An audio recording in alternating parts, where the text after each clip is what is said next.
Welcome to Mid-Century Living, your weekly nostalgia podcast about the best of technology and culture from the mid-20th century.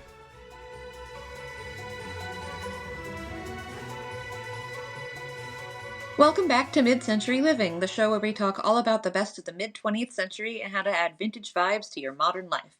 We're your hosts, Jackie. And Gonzalo, thank you for joining us today. It's our annual Christmas special. There's so much to Christmas in the mid-century that we wanted to hit all the main topics. So today we're going to discuss just a little bit of everything. What it was like, main celebrations, all that stuff. But first, Jackie, how's your break going? Great. I'm filling all of the time where I'm not writing podcast episodes with Christmas cheer. I have a lot of stuff that I'm working on and I can't talk about it because most of it is Christmas presents. So, very busy. Can't talk about any of it. How's your week going? Or how's your Christmas break? Good. I spent my break decorating. Oh, yes. Talk about the cruise ships. I've been decorating cruise ships. I know, it's been fun. I get to put a lot up, a lot of trees up, a lot of garland up, a lot of bows up. And then when I got home and after all they were done, I still hadn't decorated my house. So we put up the Christmas tree on Wednesday. Nice. So now we're all decorated. Good. Well, I only have that one decoration, the tree. That's it. I put my tree up like 3 days before Thanksgiving. I was trying really hard to wait and then realized that I don't need to. And it actually is nice to have the tree up when when you're like sitting down to Thanksgiving dinner. Yeah. So now I've decided I'm a before Thanksgiving person just because it's pretty. I think that's a good reason. It's a good reason.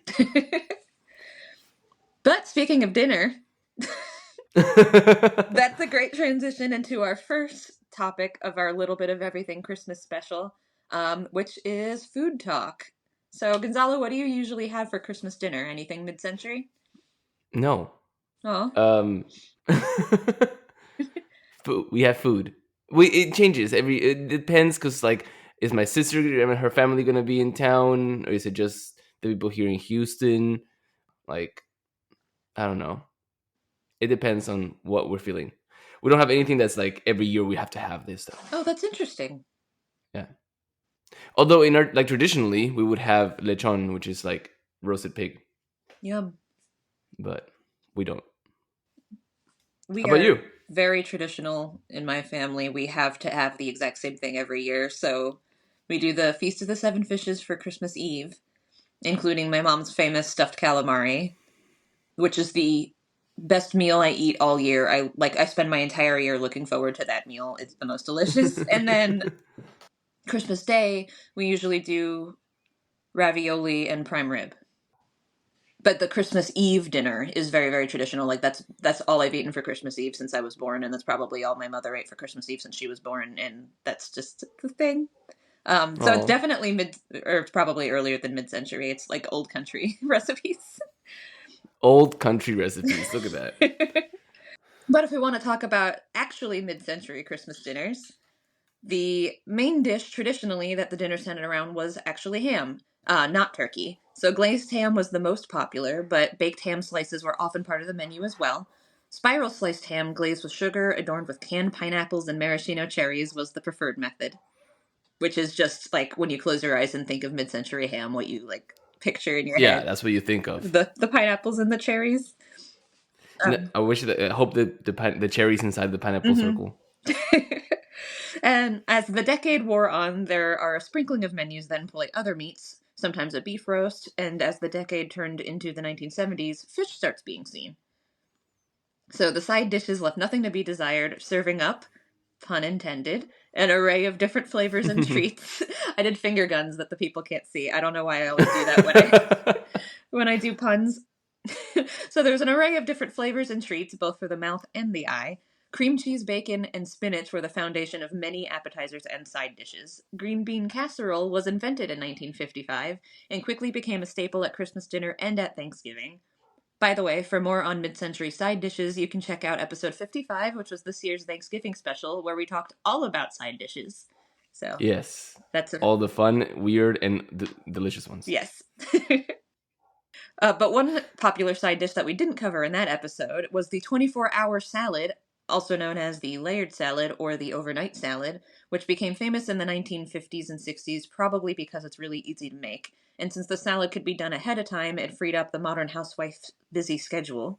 So basically, fresh vegetables sit overnight in the dressing, which allows the flavors to meld together and softens the vegetables slightly, making them easier to eat while retaining some crunch.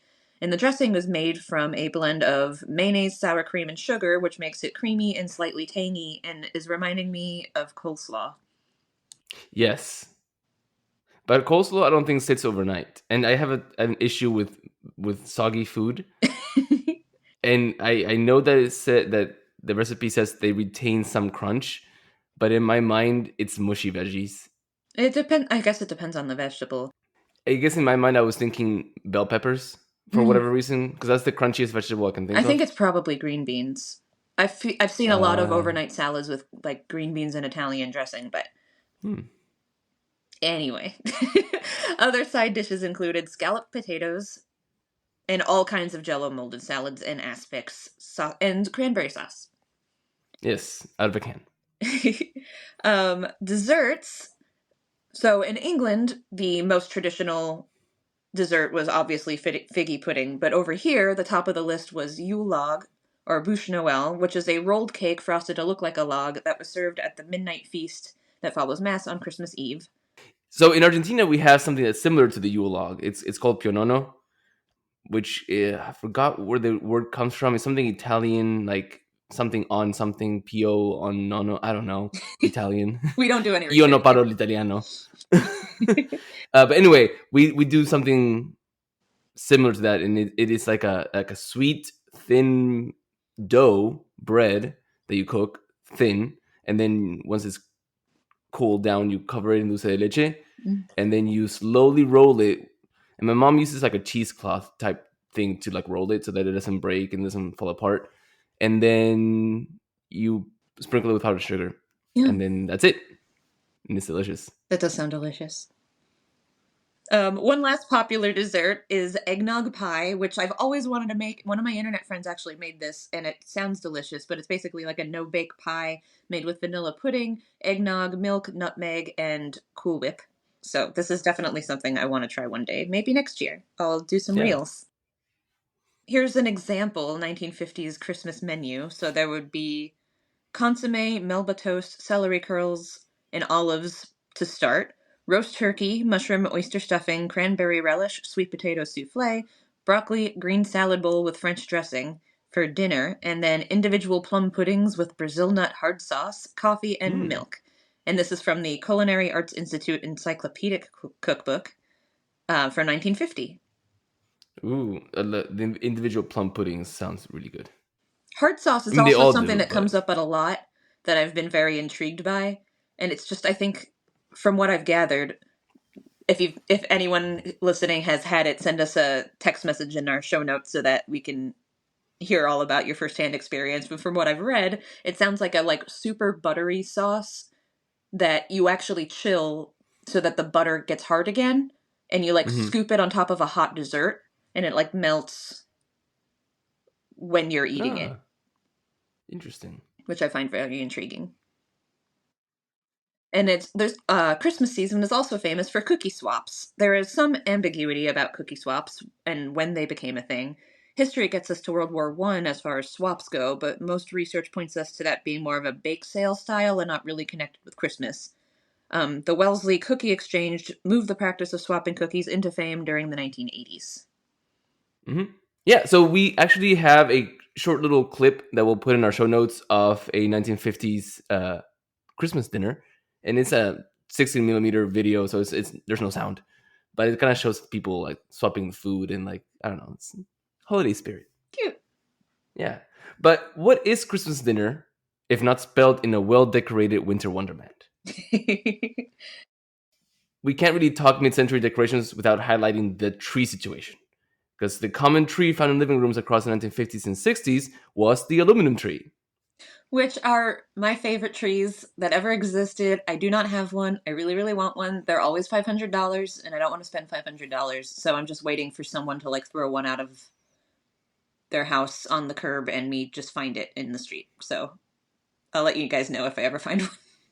Fingers crossed for you. How do you feel about aluminum trees? I like green trees. Oh, really? Yeah. Boring. But aluminum trees, as the name suggests, is a tree that is made out of aluminum, or aluminium if you're listening to us across the pond. Basically, the needles are made out of foil, and typically it was illuminated from below via a rotating color wheel. So some people say that these were the first artificial trees that were not green, but in reality, they were the first non-green trees that were a commercial success on a large scale. Because by the late 18th century, white Christmas trees, and I'm using the air quotes here, were made at home by wrapping strips of cotton batting around leafless branches. And this led to what appeared to be a snow-laden trees. I could not find any pictures of this, and I cannot picture it in my mind either. But it's a very sustainable practice because you could keep the cotton for next year, and often you did, and then you would burn the branches. Interesting. Yeah. Early versions of the aluminum tree were actually regular, fake or real Christmas trees that were sprayed with aluminum spray paint using an insect spray gun to coat the tree and make it look as if it was, quote, made out of molten silver. Ooh. Yeah. It makes it fashionable, but also, like, I feel like that's a lot of work. Starting in 1955, Christmas tree manufacturers started making aluminum trees, and by 1958, they were very popular. These were the preferred and most fashionable way to decorate your house for the holidays and to be trendy. The majority of aluminum Christmas trees were produced in Manitowoc, Wisconsin by the Aluminum Specialty Company. And in just 10 years, the company produced more than 1 million aluminum trees. The company's flagship was titled the Evergleam and retailed for $25. Which is $266 in today's money, which is actually normal and the average price of a Christmas tree, because today those are usually between $75 and $200. Yeah, but also Evergleam is a great word for a tree. Yes, again, they had I all like the best puns. names for products back then. Yeah. Sadly, the tree saw a decline in popularity following the airing of A Charlie Brown Christmas in 1965. Spoiler alert for those who haven't watched it, but quick summary. When looking for a tree for their nativity play, it suggested that Charlie buy a, quote, big shiny aluminum tree. And so, in a lot surrounded by large metal cones signifying the aluminum tree, Charlie purchases a small, scrawny green tree instead. And this scene lamented the commercialization of Christmas and discredited its suitability as a holiday decoration. So by 1967, aluminum trees were out, often finding their way up to an attic or a basement or the landfill and not the street where Jackie lives, where she can grab one off the curb. I want to find one on the street someday. I need to go to more estate sales. You need to go to like estate sales in like old people neighborhoods. Yeah. That sounds mean. I'm sorry, guys. One day. I'll find one. Anyway, the aluminum tree made its way back to popularity, sort of. By 1989, the trees were often seen in garage and yard sales. And by the mid 2000s, aluminum trees found a secondary market online. In recent years, collectors have begun getting involved in driving the prices way up. Online auction websites are the most popular way to get them. A rare 7-foot tree, aluminum of course, but painted pink, was sold at auction in 2005 for, wait for it, $3,600. Jake I can't even like find words to express my disappointment at how much I can't afford one of these trees. But some have also made their way to museums. The Children's Museum of Indianapolis has a vintage aluminum Christmas tree complete with color wheel in its collection. And there's even an aluminum Christmas tree museum in North Carolina, officially known as the Aluminum Tree and Aesthetically Challenged Seasonal Ornament Museum and Research Center. Aesthetically challenged. Yes. I love the look of these. They do come in multiple colors. Like I've seen some people I follow online have like teal ones or blue ones. And fun fact about the color wheels though, they do make modern reproductions of those. So if you're like me and you're a little nervous plugging in vintage electronics, you can buy a new color wheel to illuminate your vintage tree with, which is pretty cool. But there's more to the mid-century Christmas than just aluminum trees. Jackie, have you ever heard of bubble lights? I have heard of bubble lights. I do not own bubble lights. Have you heard of bubble lights? I had not heard about bubble lights until I was researching for this episode. And I've got questions. Like, why? Because they're pretty. I don't dispute that. It just seems like so much work. So these lights were, or are, I guess, decorative lights that have a liquid-filled vial that is heated and illuminated by an incandescent bulb. So basically, it's a little bowl with a light under it, and above it is a tube, so they kind of look like an upside-down maraca. Yeah, a little bit. The liquid inside is usually methylene chloride, which had a low boiling point of about 103 degrees Fahrenheit or 39.6 degrees Celsius for those of you listening from outside the USA. The light will heat up the liquid and make it boil up and bubble, creating a decorative effect. Kind of like a lava lamp, but with bubbles. Yeah, but like a lava lamp, but instead of lava moving up and down, it's like bubbles. Early models used different liquids like lightweight oil to create the low boiling point. And the light from below also illuminates the bubbles as they are produced, causing them to shine. So, quick note, the tube must be kept upright and occasionally tapped once the boiling happens to get the bubbles moving. And we have a little video of the bubble lights in action, which we will also link to our show notes for you guys to see. So these lights normally operated in a line of 8 lights in series, but sometimes came in 9 outlet series. So sometimes they came separated for use with the 16 string lights as well. Bubble lights are manufactured in just about any color, including the liquid in the tube. The plastics of the bowl or cap are commonly semi-opaque red, yellow, blue, and green. And the liquids are generally amber, red, blue, green, and rarely purple or pink. But uncolored liquid is also available because since it's lit from the light below, sometimes the liquid will look different colors. And these were first patented in the US by Carl W. Otis in 1944. And Noma, the largest US company producer of Christmas lights, yes, apparently it is a very competitive industry, manufactured these lights as early as 1946 and through the 1970s. And in the 70s is when we have the miniature lights, which are also sometimes called fairy lights, which have become the norm of today. So while not too common, they still do exist. They're more ornate or elaborate and sometimes have glitter in their vials for extra sparkle. This is common in bubble lights used for night lights and similar products. So outside of Christmas. Bases are now often made to look like figures such as Santa Clauses or snowmen or decorative objects and symbols rather than the plain ribbed plastic.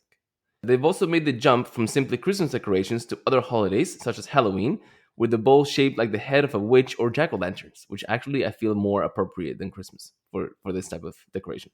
Yeah, it was never a Christmas decoration that I had growing up, but I see a lot of vintage enthusiasts decorating with them. You can buy them new in a box at many home craft stores. But if you don't want to buy your decorations, you could always DIY them. So while we're talking about decorating the tree, we have to mention other vintage staple Christmas tree decorations, the popcorn garland. Gonzalo, have you ever attempted to make a popcorn garland? No, I've seen people do it. I feel like it's a very American thing. I don't know anyone who's ever done it, but I know that like on TV people do it all the time. Like there's shows where there's decorating for Christmas, there's always popcorn garland, and I've always wondered why. And doesn't the popcorn go bad? Yes. You're not supposed to eat it when you're done. It stays up there the whole season. Ants. So. I tried to make one once, I think after watching the Charlie Brown Christmas special. And as we found out from this research, apparently you're not supposed to use freshly popped popcorn. You're supposed to use stale popcorn. Because I literally made a bag of popcorn and then sat there and tried to make a popcorn garland right out of the microwave. And it just kept crumbling and falling off the string. And I couldn't figure out how everyone on the television got to do it. And I couldn't figure it out. And never tried it again. But anyway. While it's true that popcorn garland is not originally from the mid-century, they became really popular in the 50s and 60s and is still a part of many families' traditions. The origins can be traced back to colonial Williamsburg and the original colonies when German immigrants brought traditions from the Old World to the colonies.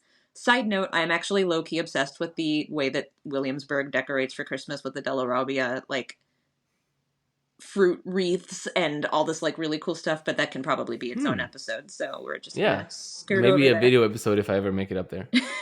I've always wanted to go to colonial Williamsburg. Being a history teacher, But the tradition of decorating with fruits is actually super old. This dates back to the 16th century in Germany.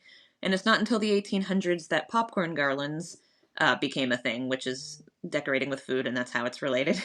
Owing to the Christmas tree becoming a popular decoration at around that time, thanks to Queen Victoria.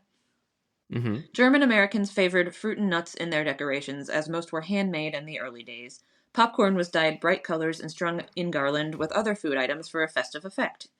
These garlands became so popular for two main reasons. One, thanks to rationing in World War II, people still had a tendency to reuse and repurpose anything that still had some life in it. And two, the rise of the popularity of DIY also helped people want to make their own Christmas decorations. And for more on the DIY boom in the mid-century, tune into episode 53. Yeah, in our show notes. I'm putting it down. Down at the show notes. Making a popcorn garland was often a family activity. Sometimes other foods, such as cranberries, made their way onto the garlands as well. Many photographs from Christmas in the mid-century include Christmas trees where a line of popcorn can be easily identified. So today they're not as common, but still some family traditions include everyone gathering together to string together the popcorn. If you would like to bring some of the mid-century vibe to your Christmas tree this year, but perhaps don't have an aluminum tree, the popcorn garland is a great addition to complement the green of your tree. Here are some tips that I wish I had had when I was a kid to making your own popcorn garland, and some fun facts. So you could use wax dental floss for easier stringing, or use a needle and thread coated with beeswax. It's actually better to use day-old popcorn because fresh popcorn breaks easily. But don't forget to keep a bowl of freshly made popcorn nearby so that you can eat while you're stringing. To keep cranberries looking pretty, spray the garland with shellac before hanging. But don't do this if you're decorating outside because animals might want to eat your cranberries and then the shellac would be toxic to them. Fun fact, the current Guinness World Records title for the longest popcorn string measured at 320 meters, which is Whoa. 1,049 feet and 10 inches. It was created at the Bristol Science Centre in the UK, July 26, 2014. Over 350 people participated in this record attempt. Ooh. That's not that long ago, though. It's only 10 years ago. So if any of you listeners out in Bristol Want to beat this have record? pictures of this, send them in. Yeah, that would be really cool. Jake, I'm talking to you. Another common decoration on trees was tinsel. So tinsel consists of thin strips of shiny material attached to a thread in an attempt to mimic the effect of ice from winter. When in long, narrow strips but not attached to thread, it's called lametta and emulates icicles. Yes, my mom has these on her tree. And I didn't know what they were called until researching for this episode. And this last thing you put on the tree. And this year she didn't put them on. Aw. I know, but it makes the tree look like it's like shiny and like covered in ice. It is really cool. Yeah, it is a really pretty look. Yeah. According to the Oxford Dictionary, tinsel comes from the Old French word Essentiel. meaning sparkle. Modern tinsel actually comes from the early 1600s near Nuremberg and was made of strings of extruded silver, but silver tarnishes fast, so other metals were substituted. Before the mid-century, tinsel often adorned statues, not Christmas trees, but eventually it made its way to trees to enhance the effect of candles and light. By the mid-20th century, tinsel manufacturing processes were improved to the point that it was more affordable to create, and the silver or other metals were replaced by aluminum. In the 1950s, tinsel became insanely popular and even became more widely used than lights on trees. This was because the tinsel was less flammable, and therefore less hazardous, than lights on aluminum trees, since they were often made from flammable aluminized paper. Up until the 1960s, lead foil was a popular material for tinsel manufacture. Unlike silver, lead does not tarnish, so it was always shiny. And the discovery in the 1960s that lead was toxic for children led to that being phased out, though. Yes. I'm surprised that tinsel was such a big thing on aluminum trees because I feel that that's like putting aluminum decorations on an aluminum tree. Yeah, it's like putting glitter on glitter. Like, Yeah. it's already shiny. But I do like the look on green trees, actually. Yeah. I was about to say the same thing. Yeah. So modern tinsel is typically made from PVC and coated in a metallic finish. Coated mylar has also been used. The drawback to this new tinsel is that plastic-based tinsel doesn't hang as well as metal, since metal is heavier. Yeah. I don't have any tinsel on my tree. Me neither. But if I had a green one, I might because I do. It does give a vintage look to it.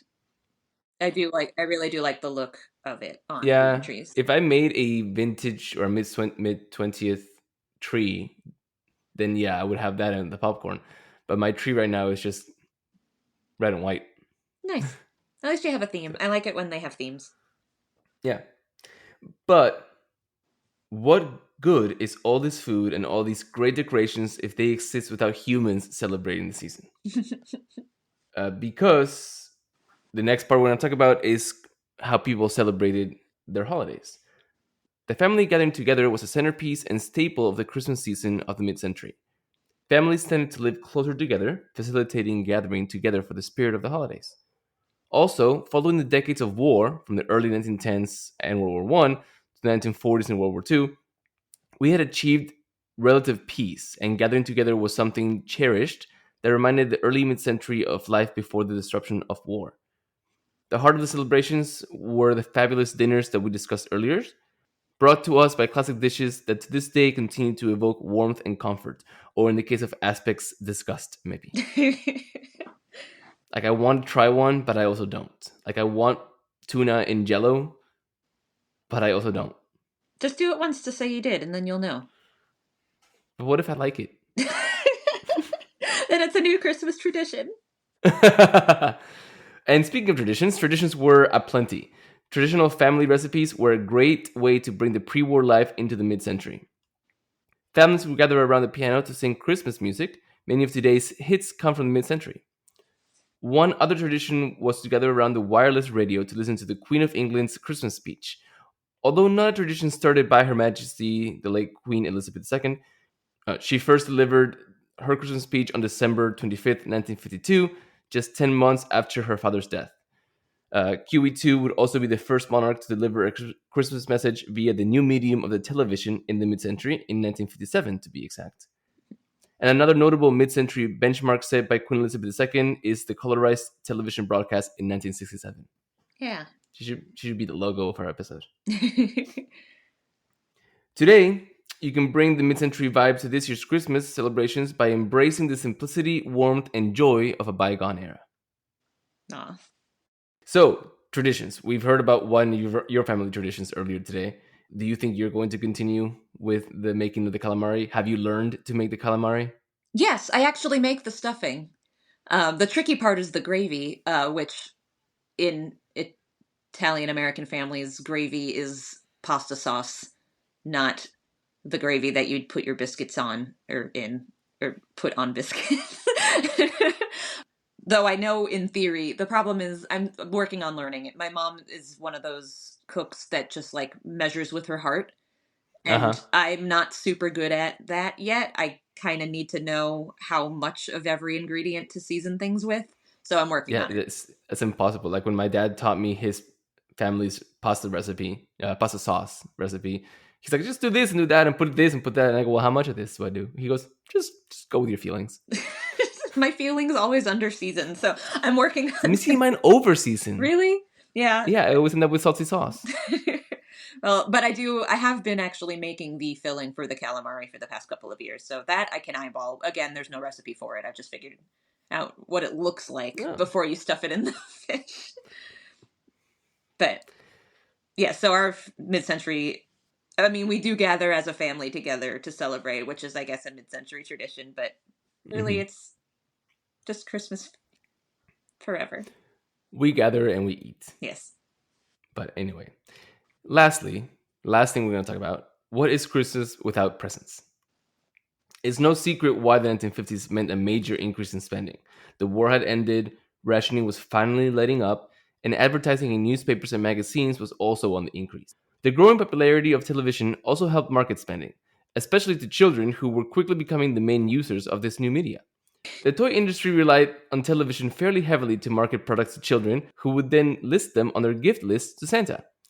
A whole genre of toys were developed. TV toys helped enhance the plots and characters for many popular primetime shows for children. Many new toys took the form of sci fi or cowboys, which were popular icons in 1950s television. Some of the popular gifts for kids included bicycles, Play Doh, which was a new toy from the 1950s, and paint-by-number kits. Due to the DIY mania, many toys that were geared towards this new pastime, DIY kits for cars, Black & Decker toys, toy tools, which were 100% usable, were marketed towards boys. And for the sporty boy, golf clubs and accessories, also bowling balls and shoes. And I'm assuming bowling shoes. Popular gifts for girls included cosmetics, jewelry, and clothes, which were very common, as they are now. Everyone always gets clothes, and we always hate it until you're an adult, and then you want the clothes. Yes, then you want the clothes. Newspaper ads showcased items like purse-sized perfume containers and lipstick tubes with jewel tops.